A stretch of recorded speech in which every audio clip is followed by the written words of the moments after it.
Heart on Main Street, the podcast that is the constant in a sea of change. I am your host, Patrick Kaiser. Welcome back, everyone. I am so excited to bring you another episode today.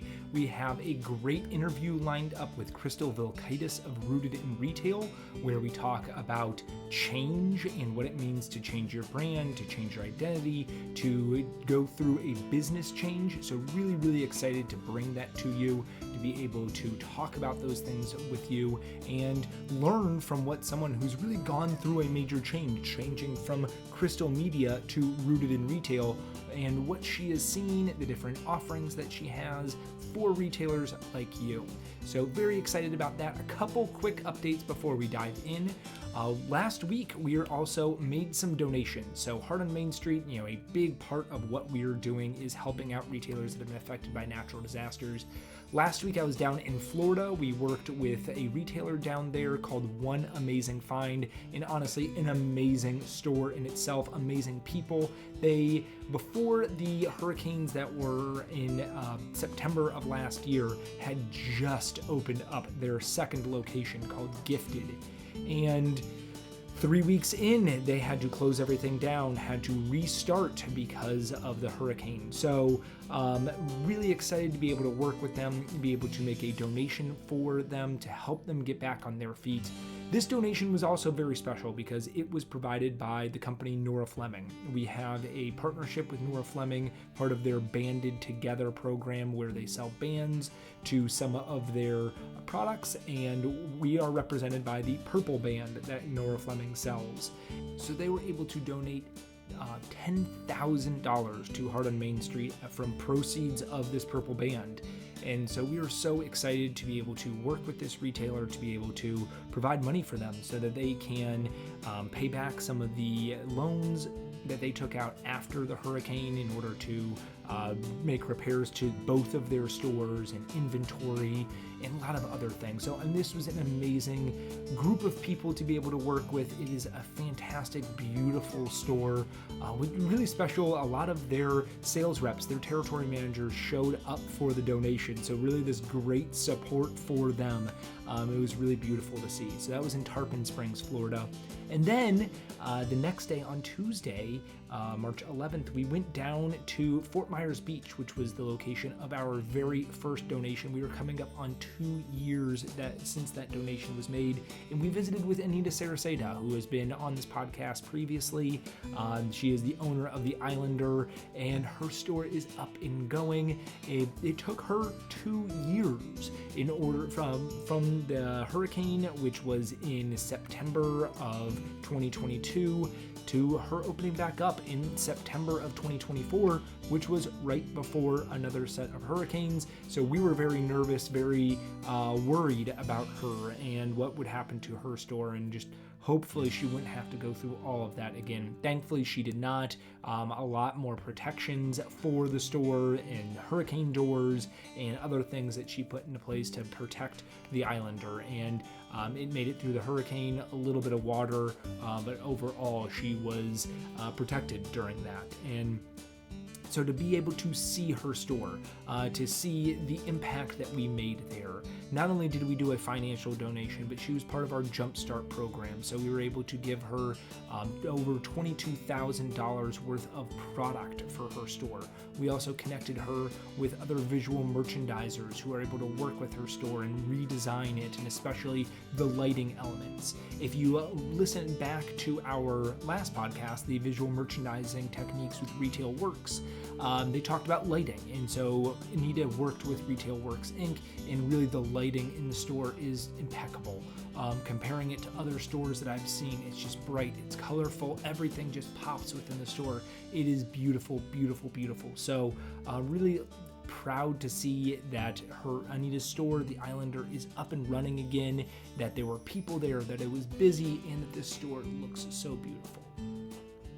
It's a strange thing that oftentimes when you're doing something, you want to see immediate feedback, you want to see immediate results, and that doesn't always come. Heart on Main Street, really, we are helping businesses rebuild and helping them get back on their feet after a travesty. And it does take sometimes 2 years to be able to go back and see that. So to be able to see what our work went towards and able to see what our efforts, helping them be a part of the community again and really being a stalwart within the community. It's heartwarming, fulfilling. It's a great reminder of why we do the things that we do. And if you would like to help out other retailers, certainly you can go to heartonmainstreet.org. You can make a donation there. You can set up to be monthly donations and really know that this money is going towards an organization that is helping small businesses get back on their feet, helping them remain a part of their community, and doing some great things for these areas that have been affected by natural disasters. So today I mentioned our conversation with Crystal Vilkaitis of Rooted in Retail. Crystal is the founder of Rooted in Retail and also hosts a podcast by the same name, Rooted in Retail. It is an amazing podcast that features retailers and retail experts and people that provide services to retailers, telling their stories and their successes. And really, it is rooted in retail, as it says, about how to be successful in retail and what it takes and the changes that you need to make. So this conversation was incredibly fitting as she has gone through a lot of changes for herself and the business model and what she's doing and growing and thriving because of that. So I wanted her on, which was our webinar that we are going to have the interview from, to be able to talk about those things and what does it take to change and make yourself evolve into the next level so you can be more successful. So without further ado, here's my conversation with Crystal Vilkaitis of Rooted in Retail.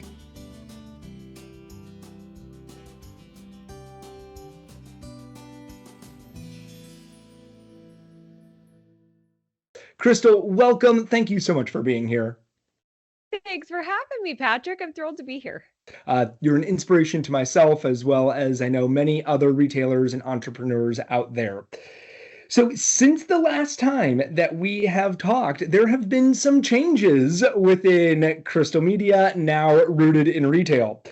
So definitely want to talk to you about that, the process of rebranding and what all goes into that, as maybe some other retailers have some big or little thoughts about rebranding themselves, but also what this allows you to do and other services that you're able to offer to retailers under the new branding.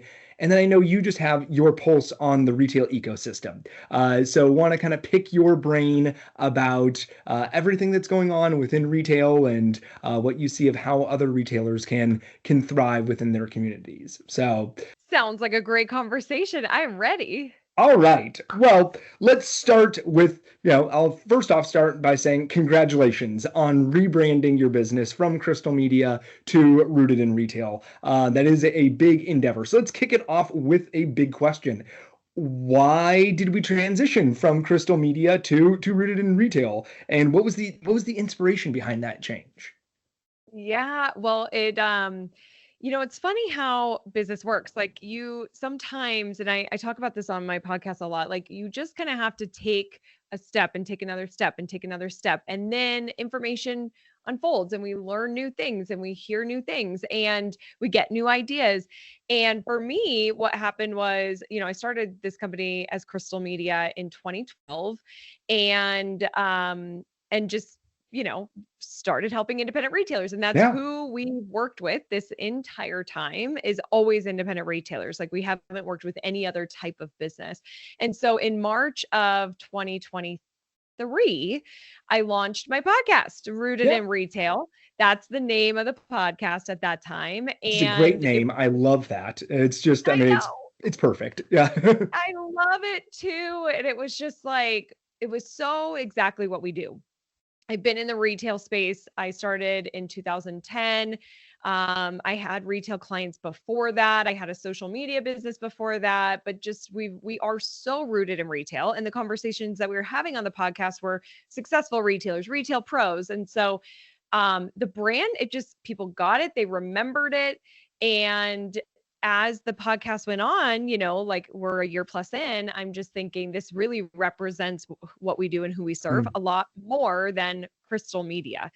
And obviously, like I am Crystal and it's named after my me, and a personal brand works really well. Like that is something that's working really well right now, is having your personal brand, showing your face, like building you as the authority. But I wanted it to be really clear. Like if you hear Crystal Media, if you saw that, you Googled something or you saw it somewhere, that really doesn't say what it is. It sounds like it's a Mm. media company. Oh, interesting. Yeah. And I've taught Yeah. social media forever. I'm also very rooted in social media. But I was also, as I was having these conversations, I wanted to create a place that wasn't just social media. I wanted us to kind of grow the brand into something that was more than social and really connected to our audience. And so it just made so much sense to have Rooted in Retail. And then we've got the podcast and we have other ways that we help our retailers, but that being the brand. And thankfully, it's been going really well. You never know. Yeah. I mean, You changing a never know. brand is difficult. Yeah. It is. It's a lot of work. I actually did it in 2017. I changed from Crystal Media to Social Edge, Okay. and that was a mistake. It was a very hard, like we Interesting. changed everything. You go through the whole process. And in that time, I was just leaning more into the social media aspect. And Yeah. so, but what was happening is at conferences, they didn't know how to introduce me. They would just be like, and now it's Crystal with Crystal. Like they forgot that it was Social Edge. They knew I can't call you Crystal Media. Like it didn't stick. It didn't resonate. I'm like, this isn't working. We've got to backtrack. And so thankfully now I tried it again and it has worked really well. People get it. We're growing faster. It just really helps support when you know who you're working with and you talk about that. And I just feel like our retailers listening, something to kind of take away from this and learn from this is that you have to just get really clear on who you serve and how you show up. And is that being communicated well? It doesn't mean that you have to like say who you serve in the name of your business like I Sure. do, Rooted in Retail, right? You know that it's the industry. But I think it's really important that we are on brand. We're representing who we are today, where we want to go, what that future looks like. And because I wasn't just going to be social media and I wanted to stay really deep with our retailers, I have there's no interest, there's no plans to go outside of retail.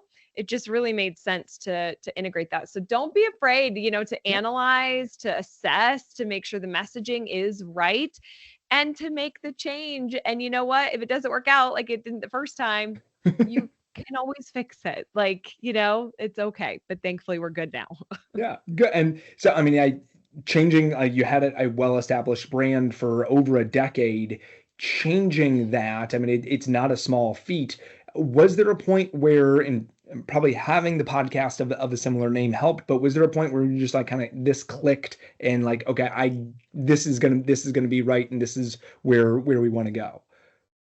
I feel like it really was about a year after the podcast and just going to some different conferences, going to markets, like seeing people face to face Yeah. and getting that feedback. And everybody was like rooted in retail, rooted in retail. They just like they were connecting and resonating with the brand. And so there wasn't necessarily like a specific moment where I'm like, oh, this is it. It just was kind of several things that were happening that I'm like, then all of a sudden just makes so much sense. Like we really are rooted in retail Yeah. Yeah. and that's the path we should take. Perfect. Yeah. And I know one thing, retailers love is, it's through podcast is really that actionable advice that you give. But how does the brand really allow you now to serve retailers better? Well, so when I think of rooted in retail, I really wanted to create a place that's a central source of truth for retailers because there there is so much information out there. It could feel so overwhelming. And I've heard this over the years, like, oh, I go here, I go here, I go here. Like, Mm. what's right? What isn't? There's so much information. And I really wanted there to be a central place that they could go and hear a lot of different stories. They can learn from you. I've had you on the Yeah. podcast. I've had so many different retailers. Like, let's learn from the successful retailers. Let's hear from our peers. I wanted to bring in the pros. And so having that central place to really support the retailer in all aspects of retail was really the vision. And rooted in retail, just that brand, that name, and what we were doing on the podcast really fit that. And then as we go into, how we make money, because the podcast's free, you can listen to that, you can tune in at any time. But we have our membership that goes deeper from an education and support perspective. So because I don't know about you, I know you're a podcast listener like me, like you're listening to a conversation and you have so many questions for the person. Like you just want, I wish I had access. I wish I could go deeper. And that was something that I was really wanting to do, where like Crystal Media, we were just so social media.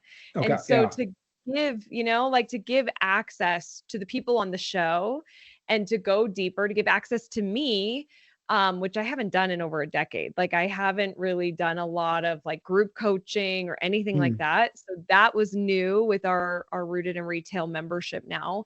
And so that's really where like, just, I got really clear on what are we trying to achieve here, and who are we, and trying to really partner. Like it's actually, we posted a reel on Instagram a couple of days ago. It's Kathy Wagner, who I know is on the board of Heart on Main Street and a good friend.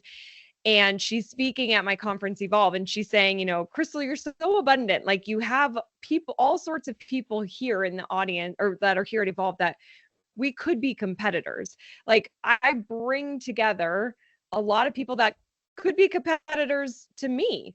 I am just a believer that there's so many great resources out there for retailers. Let's put them under one roof. Let's connect them to the right people, because we don't always resonate with, all the same type of people.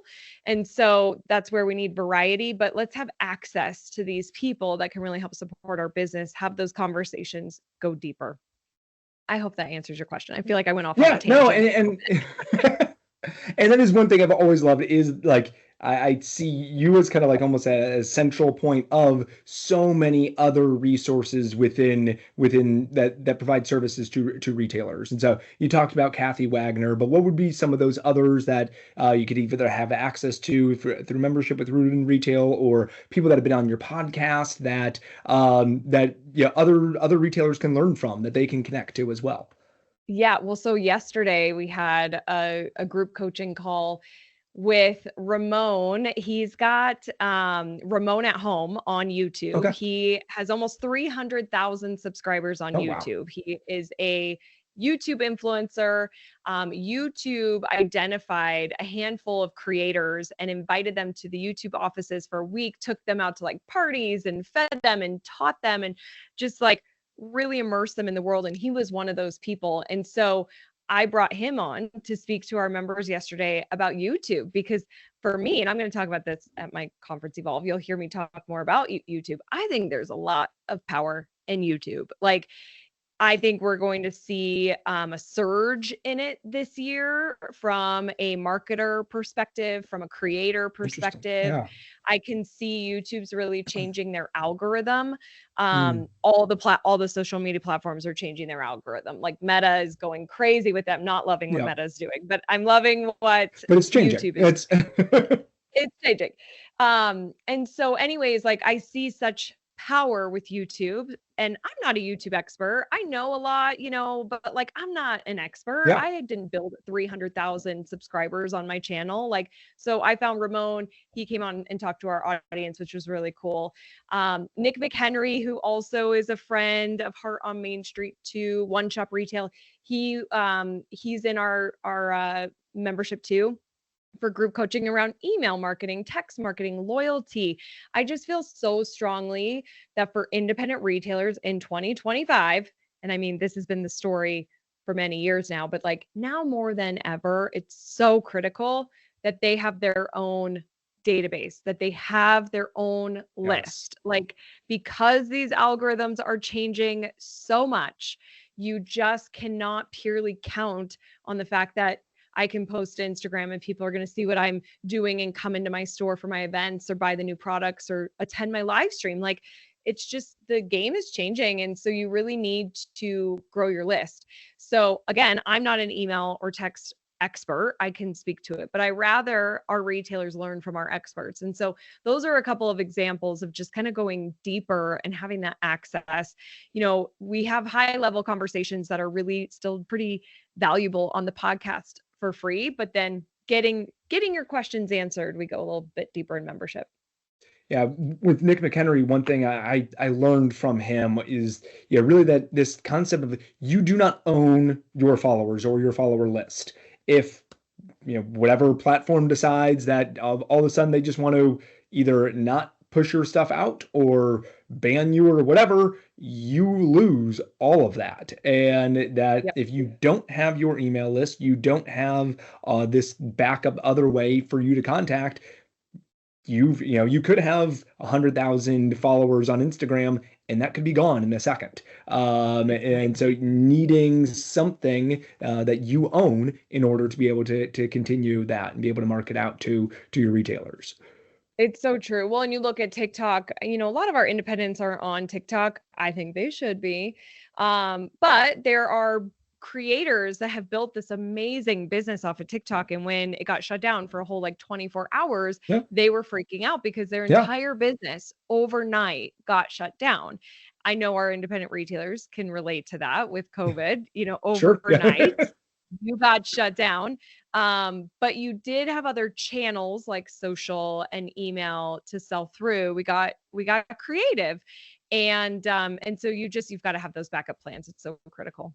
Yeah. And so with the, growth of YouTube, and I know you'll talk more about it at Evolve, don't want to spoil your conversation there, but I know from especially younger generations, there is the YouTube influencer, and that being like a pretty large part of their kind of cultural conversations. Is it, more of an emphasis of coming from that the YouTube, or, a difference of your supplement to TikTok, or kind of where do you see kind of the growth of YouTube coming from Well, for retailers? it's happening for all demographics. The attention is going to YouTube. So to your point, the younger audience, even just kids, they love watching other kids play with toys. Yes. They love it, right? And As so a father of a young kid, yes. yeah, it's so crazy, but they love it. I think the kid's name, there's this kid named Ryan, and he, is like a multi-millionaire because he just plays with kids and his parents upload his content on YouTube. It's really nuts. And so the attention, we want to go as marketers, we want to go where the attention is. And so if you have a toy store and you're trying to connect with kids, then YouTube's going to be a really great place for you. At the same time, I am going to be 40 this year. I'm a millennial. And do you know where YouTube. I am spending my time on YouTube. I have a couple of shows that I stream on Netflix or Apple, but last night I went to bed watching a podcast on YouTube. And so you're hearing a lot about,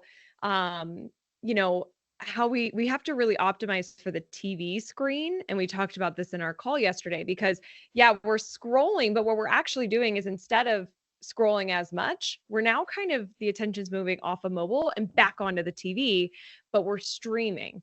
And so we have to be really aware, okay, now I'm on a horizontal screen and we want to be filming in a little bit of a higher quality. If you could still be filming on your phone or a camera, but we kind of want that higher quality so it translates better to an actual TV screen. I'll say too, we are seeing the demographics across the board increase from a YouTube perspective. My father, who he's 65-ish, I think. He is getting all of his information from YouTube. He watches about history. So when we're talking, we've got kids, that are around 5 to a 65-year-old, the attention is there. And YouTube is a search engine versus that social media platform. But this is where we're going to learn, to get entertainment, to connect. And it's focused attention because we're wanting that entertainment. Whereas social, we're scrolling, right? It's hard to really capture that attention. So those are a few reasons why I'm bullish. I'm really loving it for retailers. I'm going much deeper on it for myself, for my business this year. And I really think that the retailer's demographic is there. Like Yeah. people will find and they'll drive a couple hours to a store. If they like what they're seeing, they connect with you and they'll spend more time with you on YouTube. Like, and the more time we spend, the better the relationship, the deeper the relationship, and we will drive a couple hours. So I just think there's a lot of opportunity. So if a retailer is looking at that, probably more longer form content that you'd want to put through YouTube. But yeah, you talked about more kind of high resolution camera work. For a long time, especially for social media, it was the vertical, but going more horizontal with shooting, and other, I guess, quick recommendations that you would have for retailers that would want to use YouTube. Yeah, well, this is from Ramon from our call Yeah, yesterday because yeah, I asked that. The number one question I get asked with video on social media is how long should it be? sure. Everybody Yeah, wants to know exactly. And so with YouTube, there actually are lengths that you want to make sure that you stay within. So if you're doing a video purely to just educate, entertain, just build the relationship with the viewer, 5 to 7 minutes is what you okay. kind of want to focus on. You can absolutely go longer than that. People can tune in and for hours people will tune into Right. content if it's engaging, you know what I That mean? So podcast was probably not 5 to 7 minutes that you were watching last night. It was, yeah, no, yeah, 3 hours. I had to yeah, I watch in several nights, yeah. right? Like I just but I go back if it's entertaining enough, you go back and you finish it. So, but if you're just at least you're like I'm getting started. I just want to know, like, okay, what's my range? 5 to 7 minutes is a good range. Now, if you're someone like Ramon, where he monetizes his YouTube channel, so he makes money from YouTube, if you're trying to have that be a revenue channel for you, a revenue stream for you, which I do think there is opportunities for some of our retailers. And I think it's important that we do ask questions of, should I have a new revenue stream? Should I, does this make sense for me? And again, I'll talk more about that at Evolve, but I think if that is something that could fit for you, then at least 10 minutes. You need longer videos because there's more ad placement. And so like Got it. Ramon said, he Yeah. makes a lot of money around the holiday season. He's a Christmas expert. He does all these Christmas designs and he'll do 2 to 3 hour videos. There's a lot of ads on those 2 to 3 hour videos where he can make some good money off of that. So it just depends on what you're on YouTube for. I would say most of our retailers are probably there just to connect and engage, entertain. 5 to 7 will be the best for them. Okay.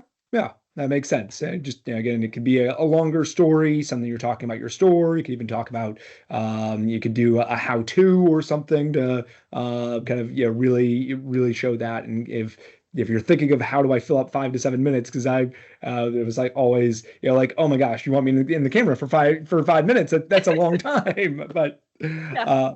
uh, I know you work and talk with so many retailers. What are some inspiring stories, some things that that people have taken your advice or strategies that you've worked with that they've really seen some great success from? Yeah. Well, so two come to mind. And one of them I talk about all the time because I'm just like, I love her and I'm so proud of her. Michelle Smith with Piccolo Mondo Toys. She has 3 toy stores in the Portland, Oregon area.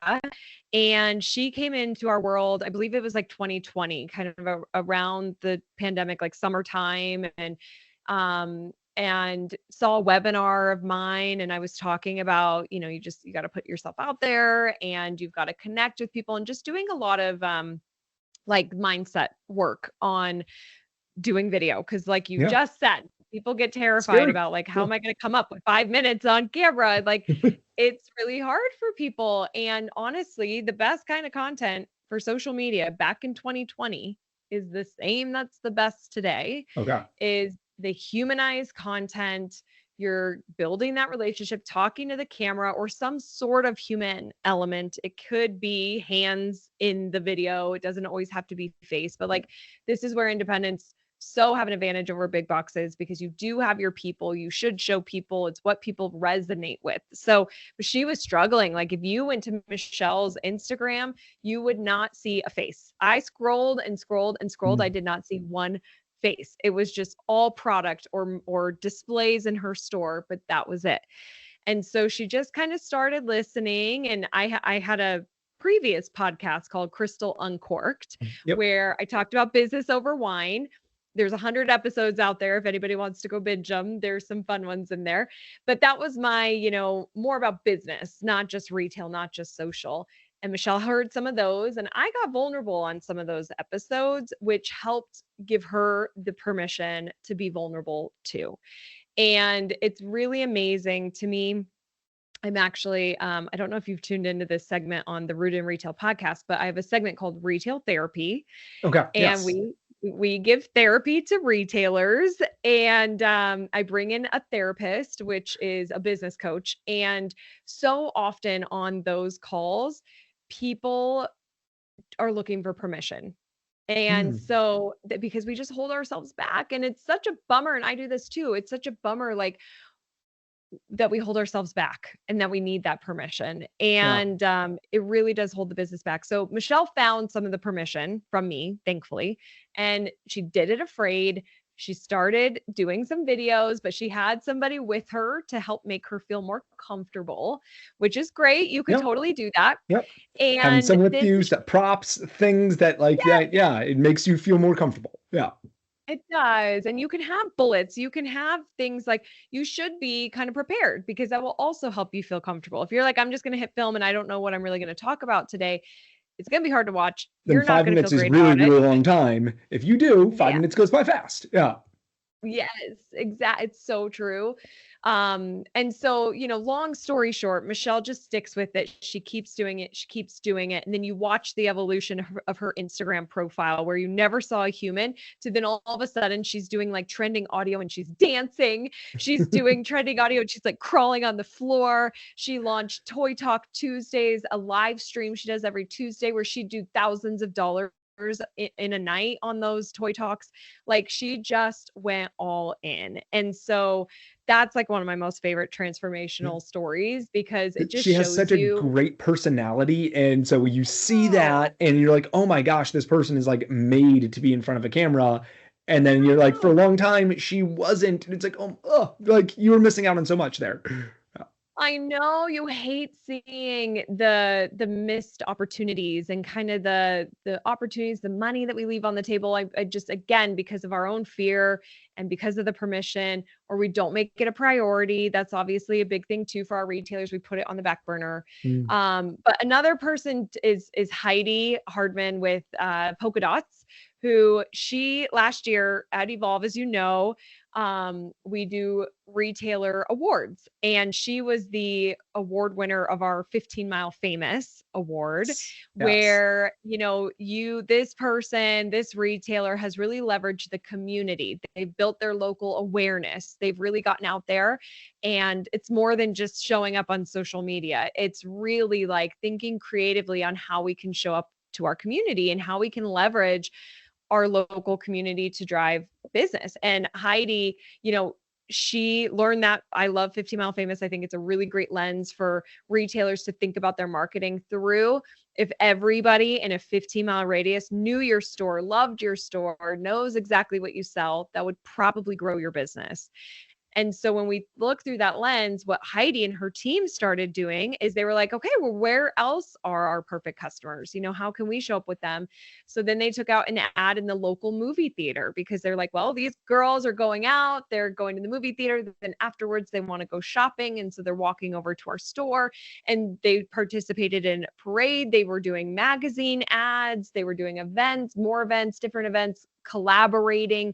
I mean, just like going to local businesses and promoting the local businesses on their Facebook pages, which is such a great way to leverage each other's audiences and be a part of the community. So they've really crushed the 15 Mile Famous. And Heidi was actually a guest on my podcast. I think that aired this week, actually, on Sunday. And our topic is how she built a 7-figure store. She's a $1 million store. And having that community brand awareness has really helped her get there. Yeah. Multiple things I love about that. It's, working with the other retailers in your community. And I mean, there's such power in collaborating with them and, not viewing them as competition, but viewing, you all having more success together makes all boats rise. right? Right. And so being able to use them to help promote your business, you're promoting their businesses, and yeah, that power of collaboration amongst retailers is so, I view it as so important to helping your whole shopping district be more successful. It's so true. It's so true. I mean, Ashley Alderson, who's been on this Yep. with Botica, her competition over or Yep. community over Can you? competition. So agree with that. I mean, it's all of, especially for our locals, you just need to leverage. Like doing business is hard. Yeah. It's really hard. And to do it alone and try to just come up with all this on your own, like don't recreate the wheel. How can you really collaborate? How can you be a bigger part of the community and support each other and start? Like often there's so much you can do locally before you're trying to launch your e-com site and drive all this online traffic, and now you have a nationwide audience. I'm not necessarily saying that you shouldn't have e-com. I think that you should. I think that there are strategies with it, and if we haven't done enough to really build locally and be a part of that community, we're probably leaving money on the table. Leaving things on the table. Yeah. Yeah. And her, willing to risk stepping outside of the box and advertise at the local movie theater. Like it's probably something that most retailers don't think of. Like a while ago, I read something. It was used in a different context, but it was you're not just selling clothes. You're selling things to people who like clothes. And so where are they? Yep. And that, they're at the movie theater, how can you think outside to really make sure that you're getting to your audience? You're not just selling Yeah. toys, you're selling things to people who like toys. And so that it can expand what you're bringing into your store, really expand where you're advertising so that you can bring in more people and create a greater audience for yourself. So true. It's so true. Got to think outside the box a little bit. Yeah. So retail has gone through some major shifts in within, I mean, certainly over the past 5 years, but even if we're going longer, what are some challenges that you see for independent retailers today, and recommendations that you have for them? Well, I can't speak too much on this. Obviously, I just want to address the elephant in the room that I Sure. think we're all very curious of tariffs and what is Yeah. going to be Yeah. happening in that world. I am not an expert. I would lean on Management One. I know they're going to do a webinar on March 27th about tariffs that I think everybody should go to. But that is something that is going to have an impact on all of us, not just retailers. But I think retailers really need to learn and have a plan and not freak out. Like I know that we can freak out. Like Dane with Management One at last year's Evolve, he started it with Chicken Little, the video like the sky is falling. We're just like all panicking, and I don't think that we need to do that at all. I think we need to focus on what we can control and come up with a plan. I really, another area from a retail perspective is I have a conference called Evolve. It is specifically that name because it's important that we evolve, we change, we adapt. And so, I mean, I've been in this industry for a long time, and retailers can get kind of stuck in what they've always done. So, we've always done it this way, so this is what we're going to do. Or we tried it once and it didn't work, and so we're not going to do it again. And I just think that there's so much opportunity for us to evolve, for us to ask different questions. And this is sort of a little sneak peek of what I'll be talking about at Evolve, but I really want retailers to ask, like, what if I did do that? What if I did carry this new line? What if I did open a new store? What if I did add a service offering into my business? What if? Let's just kind of have a curious mind and allow us to kind of explore. And why not? Like asking why not? Why not me? Why not my store? If you really have this vision of what you want to achieve, and again, that some of this comes back to giving yourself permission to go after the thing that you want to go after, well, why not you? Like make it happen, go for it. And I think that we can just hold ourselves back like we've been talking about. And look, that's not necessarily a retail specific issue. That is certainly a small business issue. Everyone, even personal, For sure. It's a human issue, right? Yeah. But I think that why it matters for everyone, but it just really matters for retailers because it's kind of a higher risk. Like you have a lot of overhead. You are like a big part of your community, and retail moves fast. Social media moves fast. AI and technology moves fast. And you are a part of all of that. Like and Yeah. you should be a part of all of that. So you're going to feel it. And if you are somebody who doesn't like to evolve or doesn't like change, and actually most humans don't. Like we are designed to not want change. So that feels very uncomfortable for a lot of us. But this is why I want people to ask, well, why not? Or what if? And try to be a little bit more open minded and curious and try new things. I think, especially in 2025, is going to be the year of trying new things, of change, of mix up. And that can create so much innovation. It can create Yeah. new ideas, and it can also create fear and scarcity, and that the sky is falling. And so that's where I just really hope that retailers don't feel that way. But that's kind of where I see. I'd love to know from you, Patrick. Like, what do you think is going to be a challenge for retailers here? Oh man, and throwing the question back at me. That's I know the host in uh, me. I I can't know, control I it. know. I certainly, yeah, there's the economic side. And so I think we're all kind of bracing for that. Again, I'm not the person to talk on that. I love that you're always just giving references and kind of being that it's, Nick McHenry, we're in Management One. But, you know, looking at things, and I agree, trying things a little bit different, and Mhm. that I think we kind of got out of this with pandemic, that for in some ways, but probably then went back into, but like categories of my store is a toy store, my store is a fashion boutique, and I'm not really going to have things outside. I am a gift store, but really challenging yourself to, what if I did bring in something that was a little bit outside? Does that still appeal to my audience? And going back to that, like, I'm not just that type of store, but I'm selling things to people that like those sort of things, and I might allow myself to bring in something else that appeals to that audience as well, but might not fit perfectly within my silo of being that category of store. Yeah. So I see that as something that retailers can really take advantage of, and those add-on sales, while you're there picking up, the tried and true. But I like that too. Yeah. And being able to bring that home with me.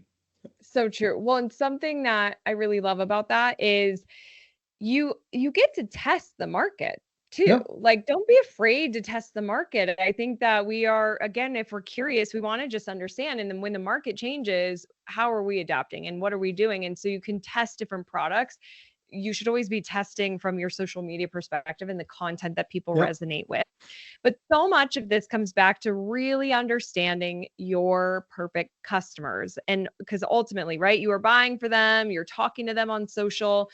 A good episode for people to listen to. I don't know the episode number, but just a couple weeks ago, Ginny, which is Ginny. If you just search Ginny on the Rooted in Retail podcast, any platform, a couple weeks ago, I think March 3rd, it dropped. She is a very successful retailer, very rooted in retail, has a corporate retail background where she managed like thousands of Payless stores.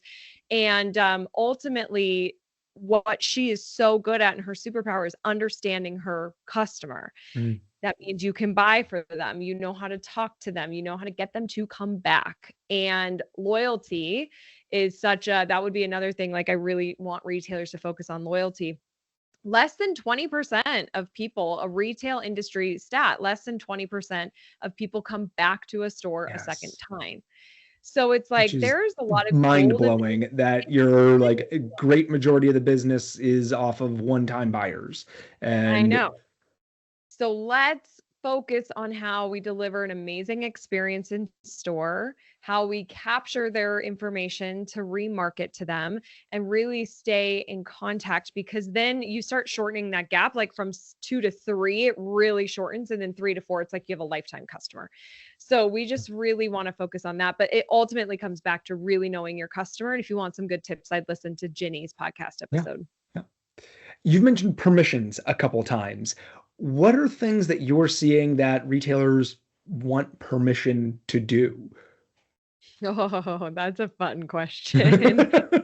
Uh, I think they want man, it's funny. I think some of them want the permission to not have to use social media. Okay. They want to be like, please, please tell me it doesn't work anymore. I don't want to use it. And here's the deal. I will give you permission. You don't have to use social media. Like I've been teaching it for over a decade. Does it work? Yes. Can it drive traffic? Can it sell product? Can it create loyalty? Absolutely.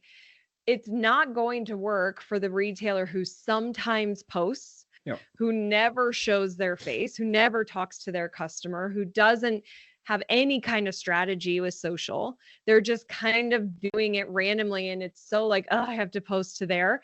Like that's really not going to work for you. I rather you take that pressure off and put that energy into a more sustainable marketing strategy that's sustainable for you. And so, because consistency, I mean, like any platform, it doesn't matter if it's social media, email, radio ads, Yeah. streaming YouTube ads, like whatever it is, we got to be consistent with our message and with our marketing.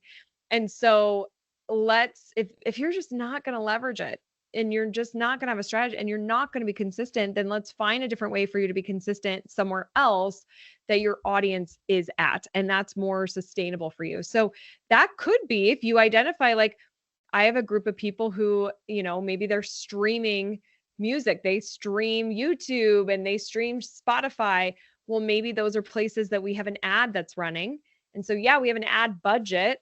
So there's a cost, but I'm consistent without me constantly having to take pictures and do videos and find trending audios and post the content. And so I will give you permission. That doesn't necessarily have to be for you, or you could hire somebody and, they could love that job. Ideally, they're in your store. I do think that's a really big one. Or like permission, I don't know, permission to scale back. Like I'm tired, I'm busy, I'm doing it all. Like, what do I do? And so that could be permission to hire somebody to get help, or it could be scaling back. I think people also want permission to not have to sell online. Like, I think that they just I don't hate want to have a having their website. I don't e-com. want to have, which is like another shop that you're trying to manage too. And yeah, makes Exactly. sense. Yeah. You have to view it that way. I think it's like you have a second location with an e-com store. And also that can build your business and that can be great for retailers, but it also it doesn't have to be your story and how you make money if that's not what you want to do. There's just so many different channels and avenues. And as small businesses, we can't do them all. Like we just can't. So you have to really focus on what works for you. So, if you're not going to put the energy in the website, then like, can we put however much effort you're putting into that?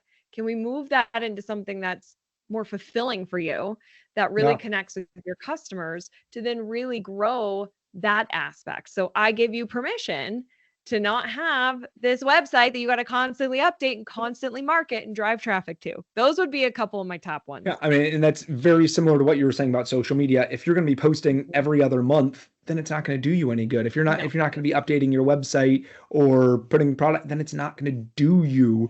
Put that energy towards something that you're actually motivated to and that you are passionate about in addition to the business. Yeah, that will be sustainable. I want everybody to look at their marketing through that lens. Like, how can I keep this going? How can I be consistent?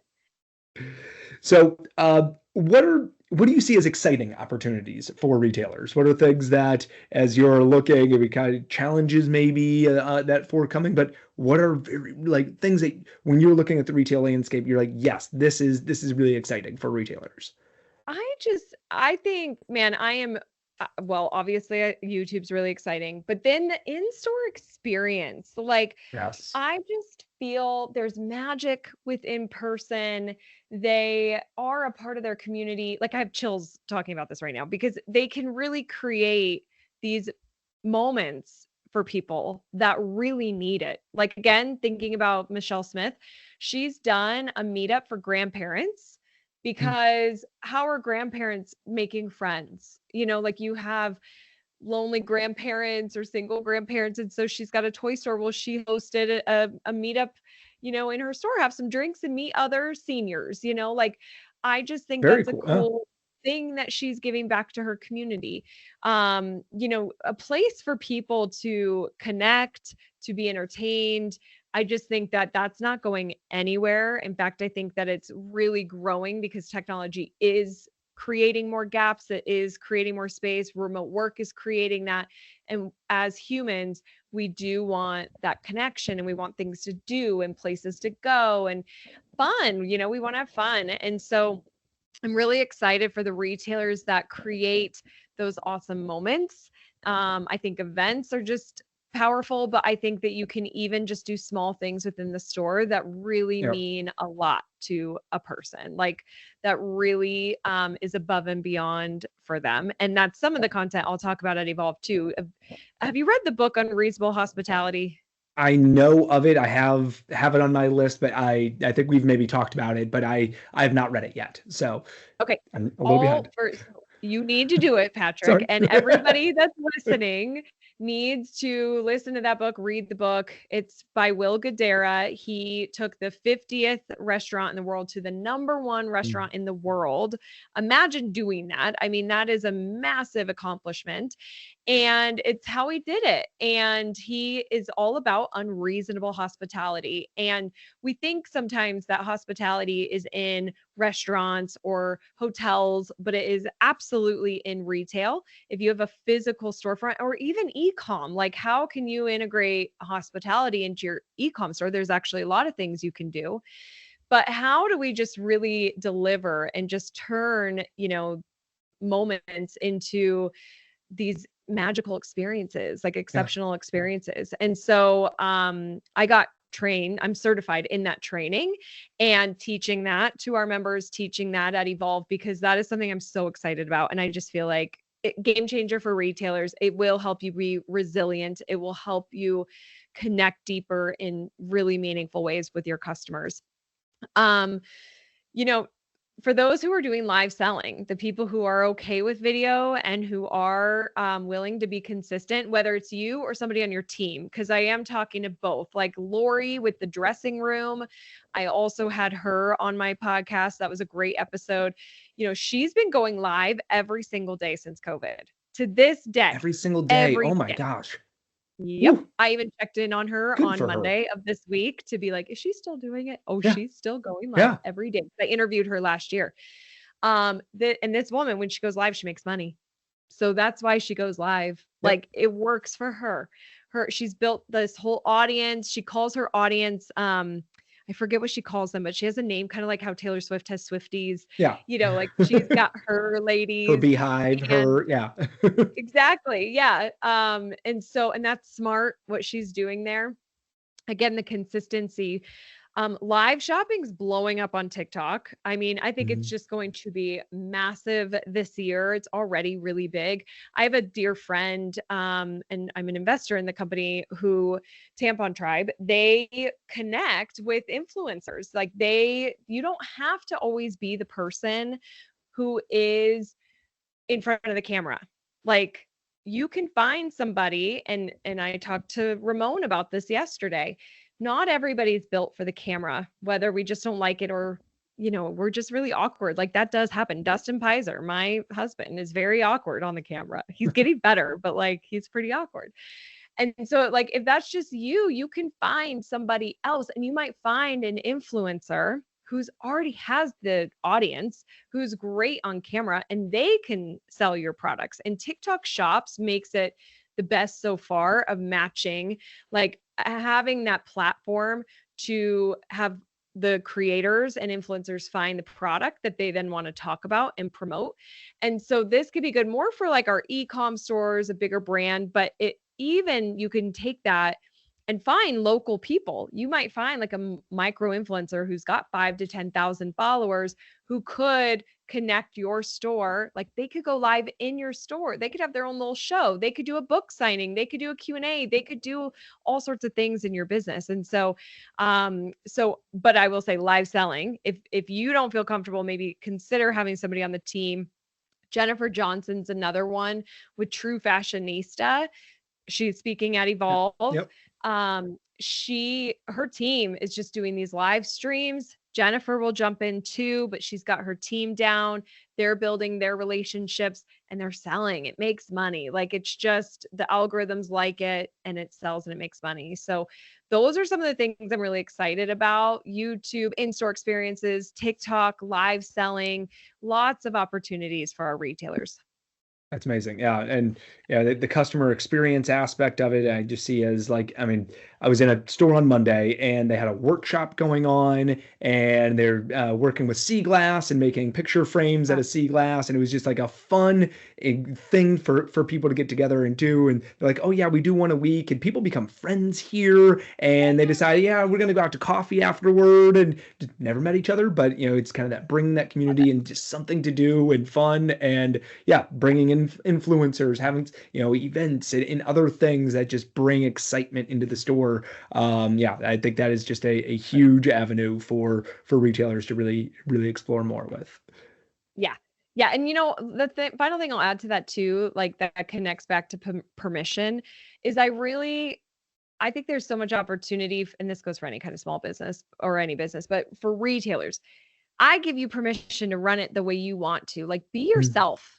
Have your personality come through. What do you want to create? Like what moments, like really step into the shoes of your customers, because I know you love your customers and you know them. Like go follow the thing that you're really pulled to do to create something that's different and unique, because there are obviously so many retailers out there and we can buy online and all the things, but what sets us all apart is what's really unique to you, and your tribe will find that and they will resonate with that. And they see that so clearly. We can tell if it's meaningful and authentic or not through our social content and being in store. And so give the retailer that permission to like really be yourself and really create these moments for your customers that they'll love. Like don't hold back. Like now's the time to do it.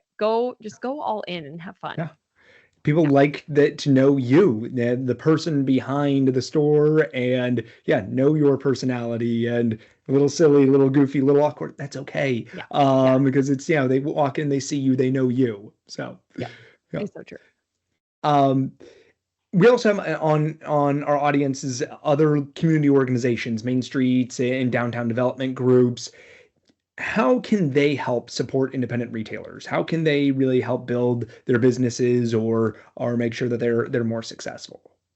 Oh, that's a really good question. I mean, I so come from an education standpoint just because I am a teacher and speaker and I've been doing that for a long time. So I just feel like because we're in industries that change really fast and retail so fast, education, but make it like as easy as possible for people to consume, because we have really busy retailers. So, as quick as you can. I really like if somebody wants to watch, give the video. If somebody wants to read, give the transcription of the video. If somebody needs the bullets, use AI to bullet and recap the transcription of the video. Like give them all the different ways that they can learn. I think that's really important. So education's a big one. Resource like matchmaking, just connection, I think is a really good one. And that's something that I kind of feel like obviously we focus on education and some of that matchmaking, bringing these pros to our retailers. I just think that's really critical. Resources, like if there's things out there, I was talking to a retailer who really loves the I think it was the Shopify. It was Shopify loans that they give. So like if you need some upfront cash for product that you haven't sold yet, but you got to pay for it, like, are there financial resources out there? I heard of a loan a couple days ago from my mastermind that I'm in.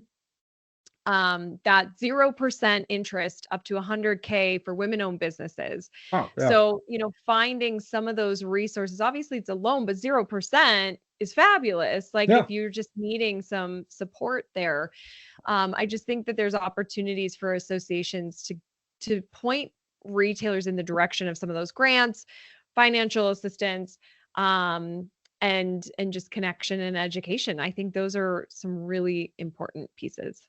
Crystal, do you want to, you've kind of talked about Rooted in Retail and Evolve, but do you want to talk a little, any more about those, or where they can find you? And yeah. Of course, subscribe to the podcast, listen to the podcast. If you do listen, one of the best things you can do for any podcast is to leave a review. So if you are loving the show, please leave a review. I would love to hear it. And rootedinretail.com is really just, the central source for you to learn from really a lot of different aspects of retail from our retail pros. So that's the best way. And yes, Unreasonable Hospitality, you got to get that book, Vicki. You're going to love it. Well, Crystal, thank you so much for being on today. You're amazing. I cannot wait for Evolve at the end of or beginning of next month. So we're less than a month away. Thank you for having me, Patrick, and thank you for doing what you do. I just, how much I love Heart on Main Street. I'm so glad it's here for our retailers, and you're just such an awesome human. So thank you. Well, thank you very much.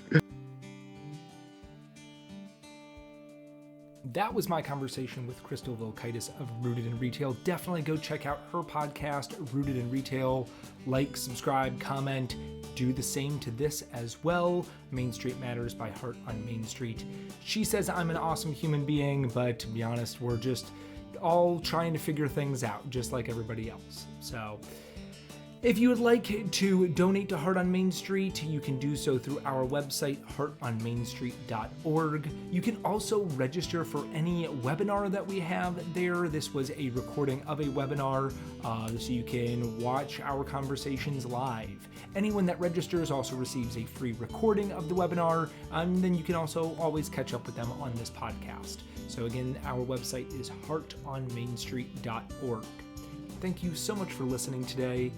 Recommend this podcast to anyone that you know that likes small businesses, is a retailer that is looking to improve their business. Remember, shop local and keep your heart on Main Street. Talk to you all next time. This episode is written, produced, researched, and edited by me, Patrick Kaiser, with a very special thanks to Crystal Vilkaitis of Rooted in Retail. If you'd like more information about Heart on Main Street, you can visit our website, heartonmainstreet.org. Thanks. Bye.